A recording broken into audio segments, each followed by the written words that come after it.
Olá, pessoal, tudo bem com vocês? Eu sou a professora Carolina Buso Dornfeld, do Departamento de Biologia e Zootecnia da Unesp, do campus de Ilha Solteira, e hoje eu vim apresentar para vocês um pouco da experiência sobre a importância das áreas verdes urbanas no contexto da educação ambiental. E agradeço ao segundo Fórum Online Educação, Meio Ambiente e Sustentabilidade, por meio da sua comissão organizadora, essa possibilidade de apresentação. Então, eu vou conduzir essa atividade hoje falando um pouquinho sobre as áreas verdes urbanas, a educação ambiental e áreas verdes urbanas no contexto escolar e também a elaboração de materiais didáticos sobre essa temática.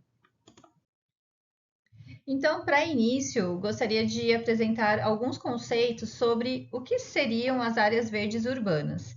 Então, a gente tem, desde o Código Florestal de 2012, a definição de que área verde urbana é um espaço, né, são espaços públicos ou privados, com predomínio de vegetação, preferencialmente nativa, natural ou recuperada, e que estariam previstos no plano diretor e nas leis de zoneamento urbano e uso do solo do município. Então, aqui já tem a caracterização, né, da área verde, como ela seria constituída, e por estar no ambiente urbano, ela precisaria então estar prevista no plano diretor. E também estas áreas, elas devem ser indisponíveis para a construção de moradias e também destinadas aos propósitos de recreação, lazer, melhoria da qualidade ambiental urbana, proteção dos recursos hídricos, manutenção ou melhoria paisagística e proteção de bens e manifestações culturais.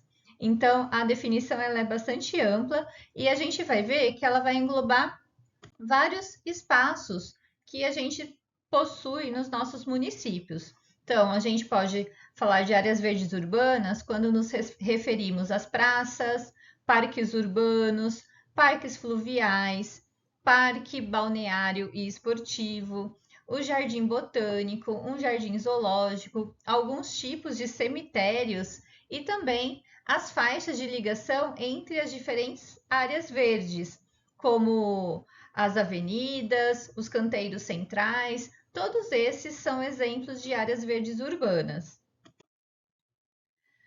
A gente tem uma problemática que a partir do momento em que a gente está com uma alta urbanização, a gente também vai perdendo esse contato com o verde, vai perdendo áreas verdes nas nossas cidades.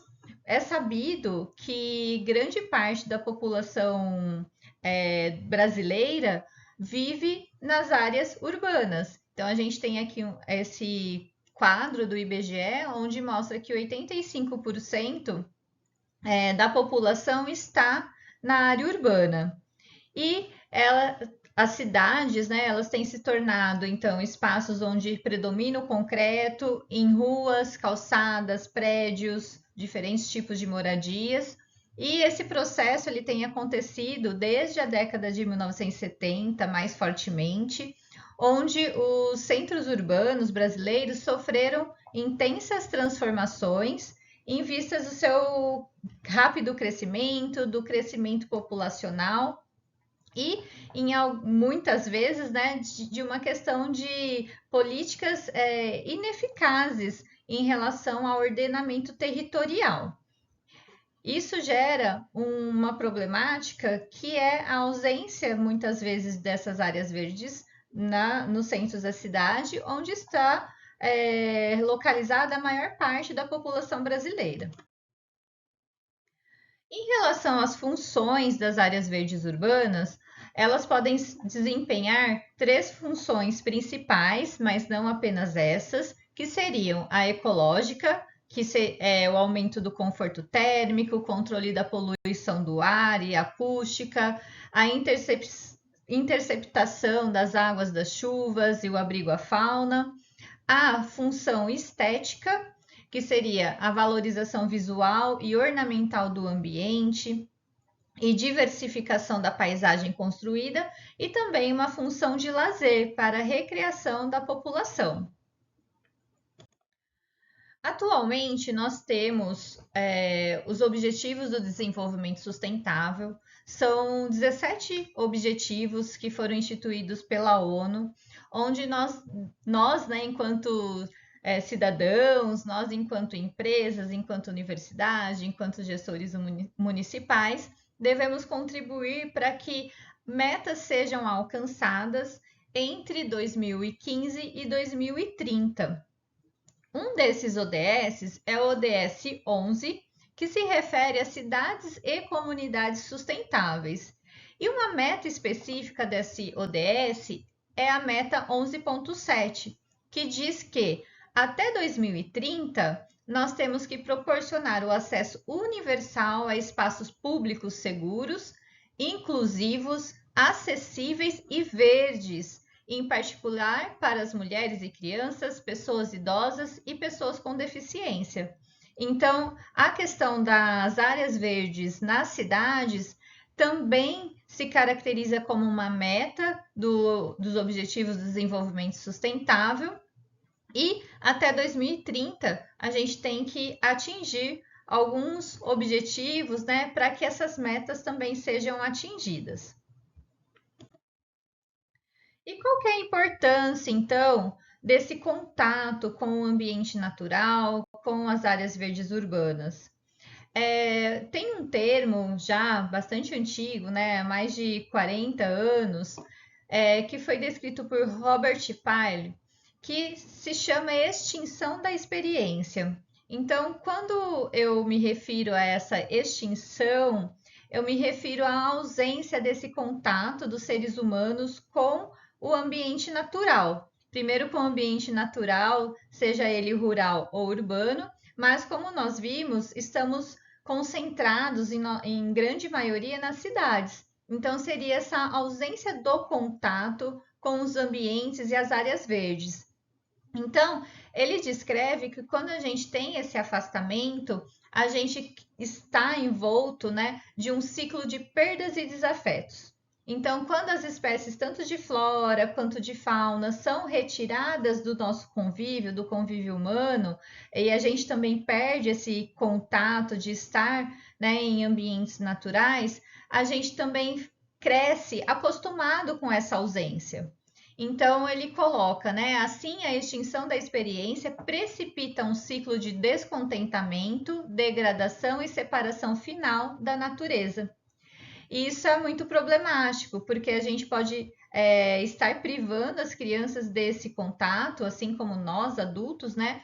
Mas se a gente pensa nas crianças, desde que elas nascem, enquanto crianças, adolescentes, jovens, sem nenhum tipo de contato com o ambiente natural, elas também vão criar esse afastamento sem ter essa percepção, né, de que estão sendo afastadas, porque elas não tiveram contato inicial.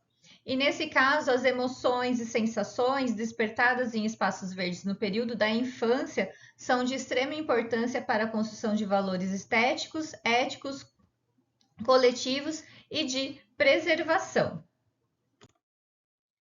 A gente também tem uma grande importância, especialmente no momento pós-Covid, né, em que nós vivenciamos a questão do isolamento social, que se remete às questões e condições psicológicas. Então, esse contato com o verde, com o ambiente natural, ele contribui com a sensação de tranquilidade e bem-estar e pode proporcionar a calma e a paz. E também esses sentimentos podem trazer a sensação de pertencimento ao local, né? Então, se eu me sinto confortável, se eu me sinto calma, se eu me sinto tranquila naquele ambiente, eu também vou começar a me identificar com ele e dessa forma eu posso ver esse ambiente de uma outra forma, né?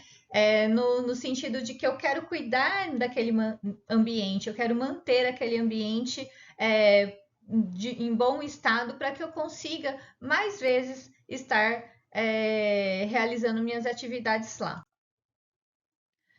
Eu não poderia deixar de falar também sobre um termo que tem sido utilizado bastante nas atividades de educação ambiental, ensino de ciências e biologia, principalmente, que é a questão da cegueira botânica ou a invisibilidade botânica. Então, esse termo ele foi cunhado no final da década de 1990, mas no Brasil ele chegou mais fortemente com a publicação de um artigo em 2016. Então, ele se chama Mas de que te serve saber botânica? Este artigo são dos autores Antônio Salatino e Marcos Bucheriti, e a partir desse trabalho já são elaboradas várias outras pesquisas com essa temática. E se a gente pensar nas áreas verdes urbanas e na utilização dessas áreas para atividades de educação ambiental, a gente vai estar colaborando, né, para que essa cegueira botânica, para que essa invisibilidade botânica também seja diminuída. As áreas verdes urbanas no contexto escolar, que é o objeto desta palestra, a gente vai contextualizar como em espaços onde acontecem a horta escolar, jardim sensorial, canteiros de plantas ornamentais e qualquer tipo de espaço verde dentro da escola ou fora, desde que seja no seu entorno, que possui funções didáticas, recreacionais ou mesmo terapêuticas. Nessas áreas, né, nesses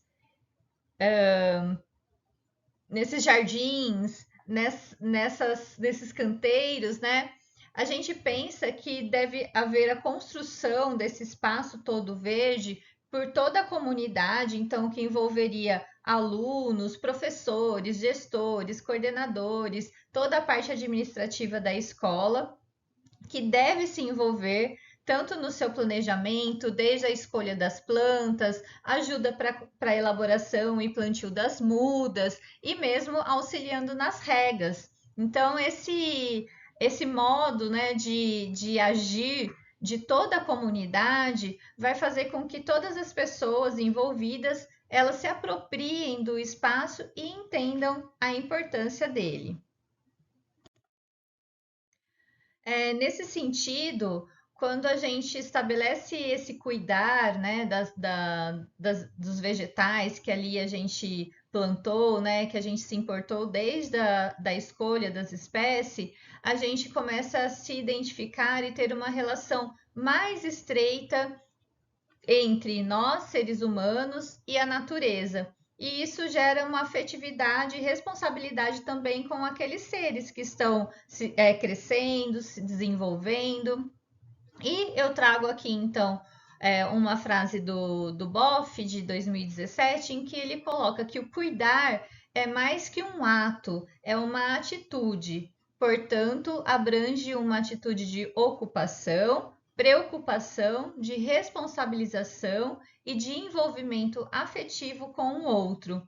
Então, a questão dessa responsabilidade com as regas, com o adubo, com a exposição ao sol de todas essas plantas, pode fazer com que as crianças, os jovens, né, envolvidos nesse processo criem afetividade com o espaço, responsabilidade e desenvolvam outras habilidades, né, no sentido de cuidados com os demais seres vivos.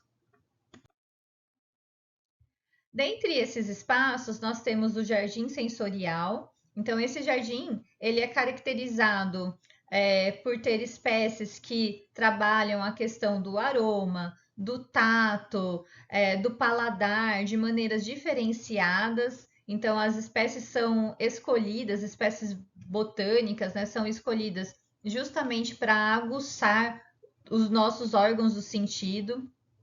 E, portanto, eles são uma ferramenta muito importante de inclusão social para pessoas com diferentes necessidades especiais ou dificuldades de aprendizagem ou também dificuldades na parte emocional. Ele é um recurso eficaz, né? Ele estimula os sentidos, então ele muitas vezes dá um bem-estar para as pessoas que estão em contato com o ambiente. E também, quando a gente faz o jardim sensorial, ou mesmo as hortas nas escolas, a gente tem também um cuidado de não utilizar produtos tóxicos, né? Para o combate de pragas, por exemplo, a gente não vai utilizar os agrotóxicos. E nesse momento, a gente também consegue trabalhar com essa comunidade escolar os perigos dos usos dos agrotóxicos, tanto para a saúde humana como para a saúde ambiental. E a gente desenvolve outras alternativas para o combate a essas pragas, que sejam naturais, e essas alternativas é que serão priorizadas quando a gente estabelece um ambiente com diversas espécies vegetais na escola. Além disso, esse jardim sensorial ele vai estimular o sentimento de cuidado e proteção para com aquele ambiente escolar e a natureza, e desenvolver capacidade de cooperação entre as crianças, no sentido de cuidar do ambiente. Uma outra possibilidade de área verde no ambiente escolar são as hortas. Então, diversos trabalhos já têm apontado que a horta escolar é uma ótima ferramenta que facilita a aprendizagem, que estimula diferentes habilidades por estar em contato com a terra, com as plantas. É um instrumento interdisciplinar, muitas vezes podem trabalhar em conjunto professores de ciências, geografia, matemática, língua portuguesa. Então, ele é um ambiente muito dinâmico e que produz, então, uma aprendizagem mais significativa para aquelas crianças, né, e jovens que estão ali desenvolvendo atividades escolares, mas para além disso, né, desenvolvendo habilidades também procedimentais e habilidades também de relacionamento, habilidades relacionadas a valores. E ao se fazer uso, né, dessa interdisciplinaridade, de ter esse espaço que seria considerado um laboratório vivo dentro da escola, a gente também consegue fazer uma associação melhor entre a teoria que está sendo vista em sala de aula e a prática que está sendo desenvolvida neste espaço, né, extra sala de aula. Esses espaços verdes também, tanto os jardins como as hortas, eles são ótimos também para a gente conseguir introduzir conteúdos específicos de ciências e biologia, por exemplo. Então, nesse ambiente, a gente pode trabalhar conteúdos relacionados aos micro-organismos, à germinação e o crescimento e desenvolvimento vegetal, ao ciclo da água, às relações ecológicas que acontecem naquele ambiente. Pensar na alimentação saudável, na produção de alimentos, né? Como que a gente produz alimentos atualmente para abastecer toda uma cidade, e na própria ciclagem de nutrientes que vai acontecer, tanto na horta quanto no jardim sensorial. E dessa forma, tentando relacionar todos esses conteúdos, a gente pode despertar uma consciência ambiental, favorecer discussões com os estudantes, e essas discussões não vão só perpassar os assuntos biológicos, né, ou ecológicos, eles também vão trazer a questão social, as questões políticas, por meio do processo em que a gente introduz temas de importância contemporânea, né? Como aqui mesmo citado, né? A questão da produção de alimentos, o desperdício e mesmo o conforto que nos dá essas áreas verdes urbanas nas cidades. Além das hortas e dos jardins sensoriais, a gente tem outros espaços verdes dentro da escola. Então, esse espaço ele pode ser constituído por canteiros, podem ser constituídos por vasos com plantas ornamentais, pequenos jardins dispostos no pátio da escola ou no entorno. E todos esses espaços verdes, né? Todas essas possibilidades de trabalhar com esse conteúdo botânico são importantes para a escola. E o professor deve aproveitar, professor, professora deve aproveitar essa oportunidade, já que tais espaços eles são benéficos também para o estudante perceberem e refletirem acerca do ambiente, da natureza e se apropriarem dos espaços públicos, como as praças, jardins da sua própria cidade. Né? A gente às vezes vê um distanciamento, às vezes por questões de segurança, às vezes por questão de luminosidade ou falta de cuidado pelo poder público desses espaços verdes nas cidades. Então, a gente precisa dar instrumento para que essas pessoas também consigam lutar e se manifestar, né, para que aqueles espaços possam realmente ser utilizados por elas. E assim, a gente vê que esses espaços eles são interessantes para uso pedagógico e também para a própria formação cidadã.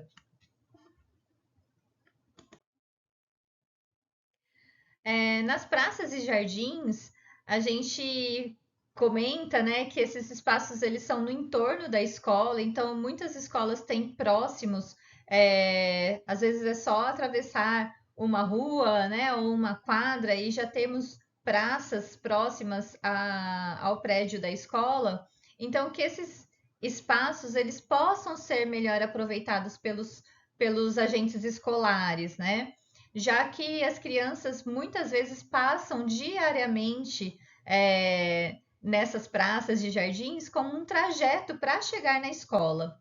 Então, essas imagens que eu estou apresentando nessa apresentação toda, elas são imagens de projetos que são desenvolvidos por mim, pela minha equipe, aqui na cidade de Ilha Solteira.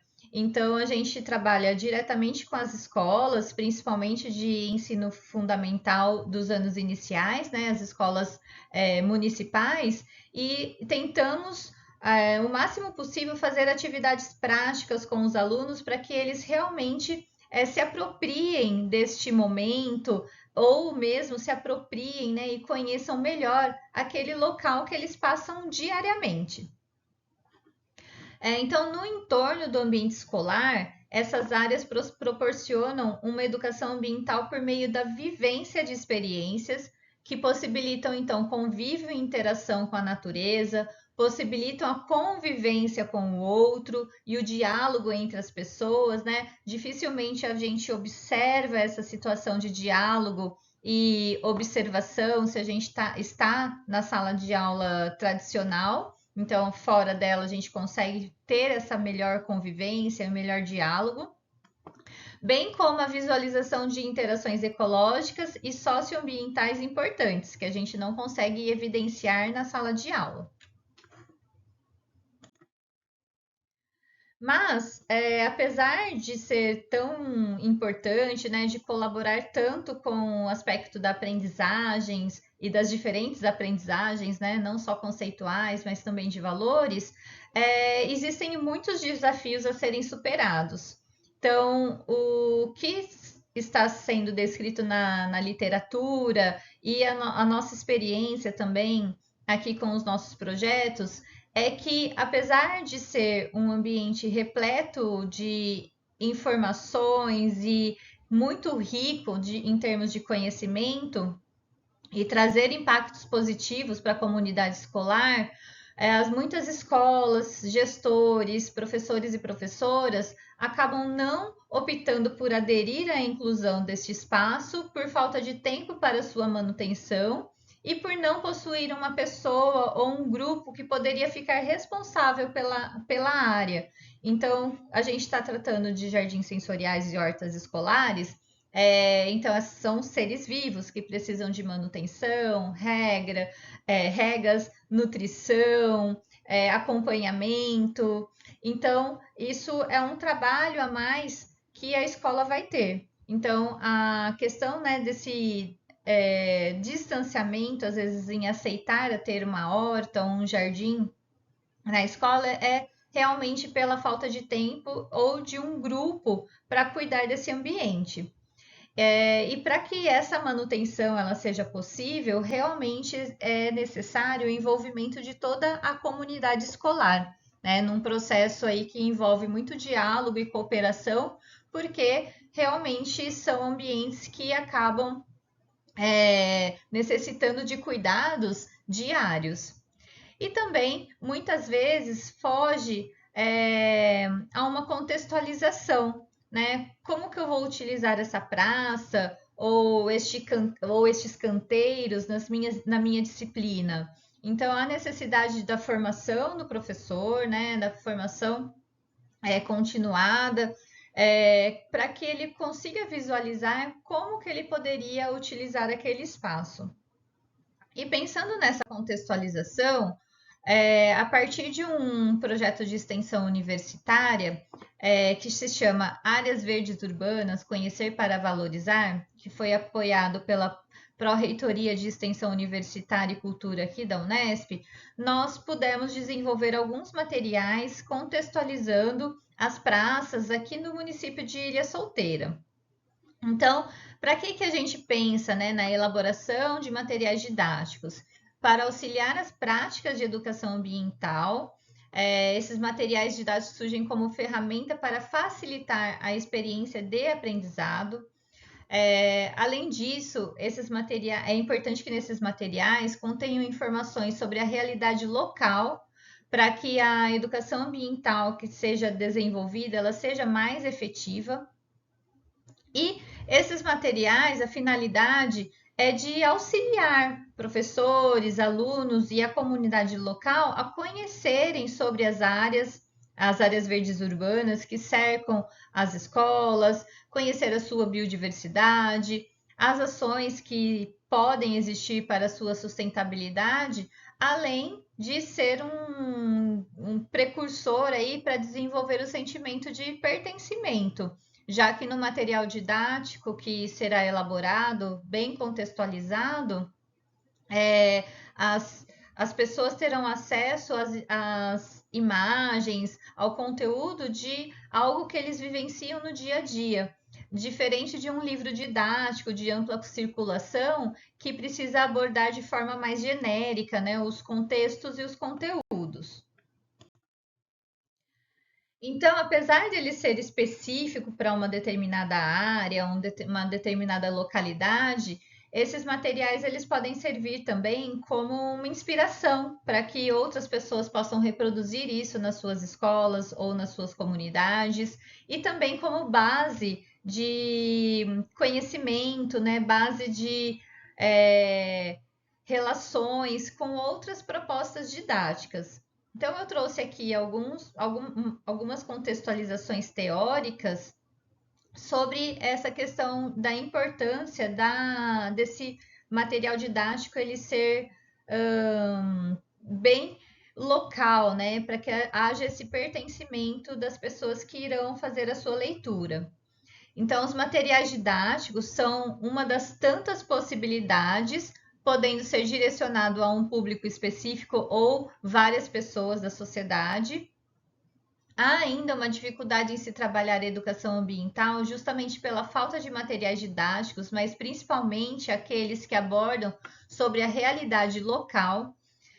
E ainda, segundo a pesquisadora Michele Sato, ela cita que a elaboração de materiais pedagógicos locais dentro do processo da construção do conhecimento e, portanto, condizente com as experiências de cada um, rompe com o conteudismo dos livros didáticos e possibilita a formação de cidadãos conscientes para participarem da solução dos problemas sociais e ecológicos. Então, aqui está a importância, né, quando a gente pensa na elaboração de materiais didáticos para uso na educação ambiental, que eles sejam contextualizados.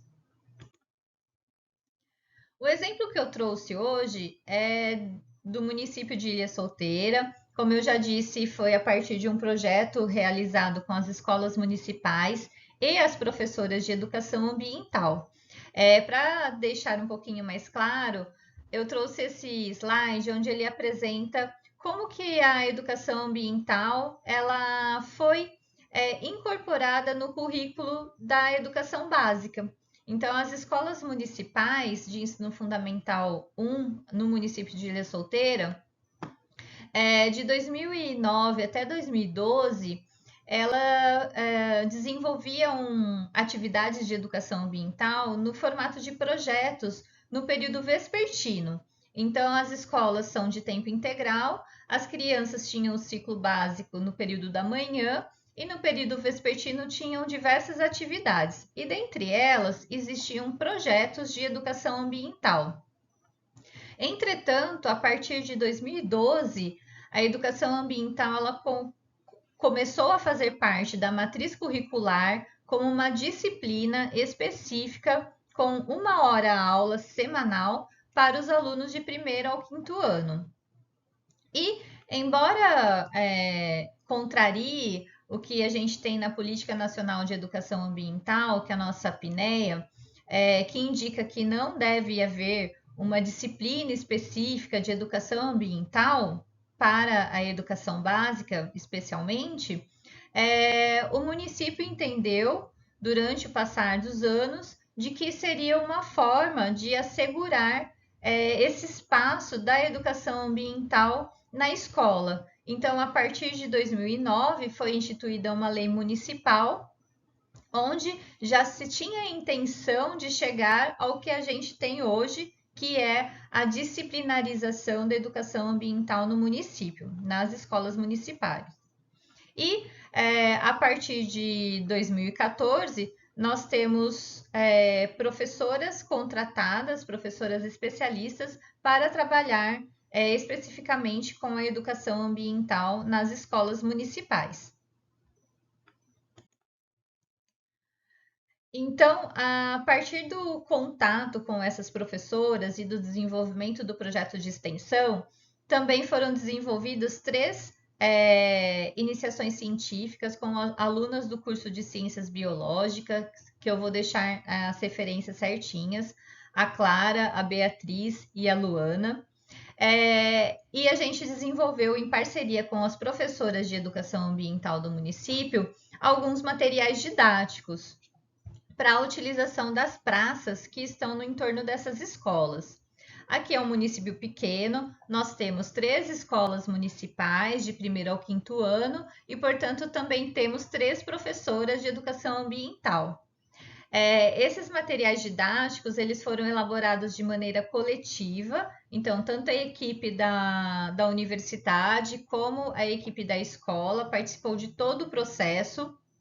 E para isso, nós utilizamos os pressupostos de 2 autores que trabalham com essa área de comunicação, que são Gabriel Kaplum e a Luciana Ruiz. Para o Gabriel Kaplum, o que nós utilizamos aqui dos pressupostos teóricos, né? Foram trabalhados os 3 eixos propostos por ele, que seriam o eixo conceitual, o eixo pedagógico e o eixo comunicacional.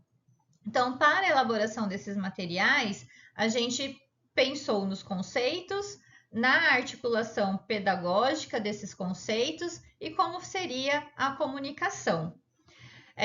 Nesse modelo aqui proposto por Kaplum, a elaboração do material didático ele requer, primeiro, uma pesquisa temática, então uma pesquisa sobre o tema que será abordado com profundidade, a pesquisa diagnóstica, que seria a gente entrar em contato, né, com os materiais produzidos por diferentes pesquisadores, autores sobre o tema, e também como que a gente iria repassar essas informações, tanto para o material, mas para que ele ficasse palatável, digamos assim, né, compreensível para o nosso público-alvo, que seriam os estudantes, né, de ensino fundamental, ciclo 1, e também as professoras. E para a gente utilizar os pressupostos da Luciana Ruiz, nós utilizamos os 5 componentes que ela propõe. O material que eu vou deixar como referência dessa autora, ela é um manual, um guia para a gente conseguir elaborar materiais didáticos que ele seja de uma maneira participativa e também pensando no respeito aos direitos humanos e à diversidade de gênero. Então, cada uma dessas etapas, ela é formada por diversas questões em que a pessoa que está participando da elaboração do material e também algumas pessoas que irão receber esse material posteriormente são chamados a responder essas perguntas, para a gente saber se não tem nenhum termo pejorativo, se está criando algum tipo de estereótipo com os personagens que são criados. E a gente trabalha então nesses 5 componentes, que é a atração, a forma como o material está sendo apresentado, se ele está atraente, se ele está com a parte visual, chama a atenção das pessoas, se há um envolvimento, então o quanto que está contextualizado, se eu consigo me ver naquele material ou ver os ambientes onde eu estou passando todos os meus dias refletido naquele material. Compreensão sobre os conteúdos, se está exposto de maneira clara, correta, se gera dúvidas para quem lê. A aceitação, que foi quando eu comentei, né? Será que a gente está criando falas estereotipadas ou sendo deselegante, né, com algumas pessoas? Então a gente tem um grupo que faz essa análise, né, e vê se existem palavras grosseiras ou que ferem algum tipo de direitos humanos ou diversidade. E nesse material também a gente busca sempre colocar algumas reflexões ou algumas atividades para que realmente a gente tenha, ao final, uma reflexão sobre a mudança para a ação. Então, esse seria os componentes, né, que nós utilizamos para a elaboração dos materiais. Eu vou apresentar algumas imagens de 2 deles que nós elaboramos nesse estilo, né, com as professoras parceiras com a universidade e utilizando esses pressupostos, tanto do Kaplum quanto da Ruiz. O primeiro material que nós elaboramos se chama Viagem pelas Áreas Verdes Urbanas, um guia didático coletivo. Aqui estão as autoras. O material todo foi montado com o Canva, um aplicativo, né, que a gente tem um site, né, que a gente consegue montar com vários layouts diferentes. E as imagens, as fotos são todas tiradas pela Clara, né, que foi a responsável pela diagramação e também fotografia desse guia didático. Então, ela fez toda uma montagem com fotos reais e no material, conforme ele é folheado pelas pessoas, a gente tem a arara, que é a arara canindé, ela é muito frequente aqui na nossa cidade e ela se tornou então o nosso guia nessa viagem. E o material todo é ilustrado, tanto com fotos dos ambientes, essas praças que foram estudadas, quanto das próprios vegetais, né, e que compõem essas praças. Então foi feito um levantamento tanto de flora quanto de fauna para ilustrar esse material. E o próximo material, ele tem uma elaboração um pouco diferenciada, se chama Áreas Verdes Urbanas para Educação Ambiental, uma proposta ilustrada. Esse trabalho aqui foi realizado pela Luana Grange, e ela é uma ilustradora, então, diferentemente do material anterior, que nós utilizamos as fotos do ambiente, aqui nós utilizamos as ilustrações que a Luana elaborou. Então, aqui está um caminho que tem numa praça próxima a uma escola e a atividade sendo realizada com os alunos. Então, todas as imagens que estão neste material, eles foram desenhados pela ilustradora, né, pela Luana, mas contextualizados com o ambiente realmente, com a praça em que ela estava estudando. Então, as espécies, tanto vegetais quanto botânicas, quanto zoológicas, né?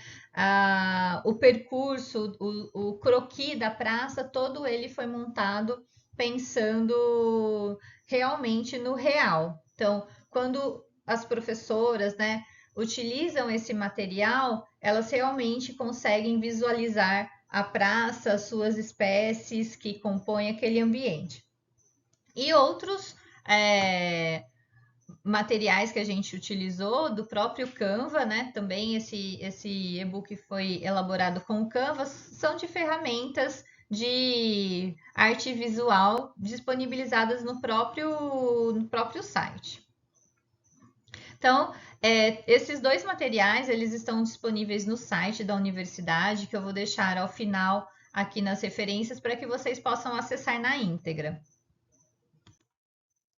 E como considerações finais, gostaria de agradecer, né, a atenção de vocês, mas para além disso, né, a gente pensa que as áreas verdes urbanas elas têm grande potencial de uso pela escola, então tanto em atividades intramuros, né, os espaços verdes dentro da escola, mas também aqueles espaços externos à escola, no seu entorno.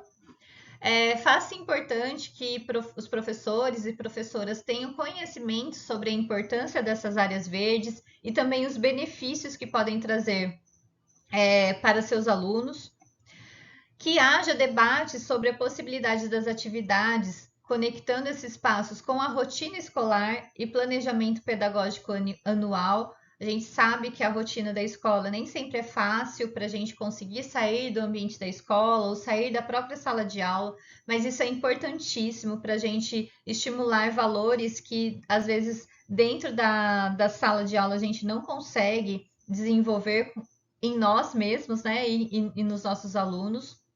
Assim que essas áreas elas possam ser bem melhor utilizadas e que a construção coletiva desses materiais ela foi muito importante, como um processo de aprendizagem da própria equipe, mas também como uma forma de contextualizar. E agora as professoras têm um material que elas podem utilizar durante as séries, né, das diferentes séries, sempre atualizando com o que for possível, mas já tem um material mais estabelecido, né, mais organizado para suas atividades práticas.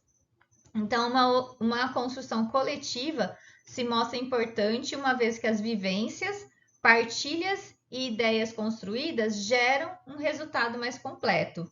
Então, a experiência que a gente tinha na academia, a experiência que as professoras tinham na escola, isso foi muito importante para a gente concretizar esse material muito bem contextualizado.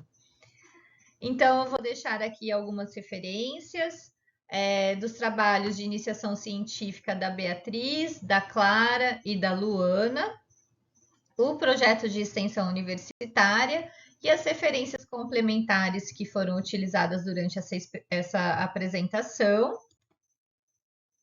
Me coloco à disposição para passar essas informações. Aqui está meu e-mail, carolina.dorfeld@unesp.br. A gente tem o LecBio, que é o Laboratório de Ensino de Ciências e Biologia da Unesp de Ilha Solteira. A gente tem tanto no site da faculdade, como de vez em quando, né, a gente utiliza o Instagram, que é o underline LecBio, e me colocar à disposição, né? Quem tiver alguma sugestão, ou quem tiver dúvidas, ou quem gostaria de entrar em contato para saber um pouquinho mais, fazer o download dos materiais, eu ficarei à disposição.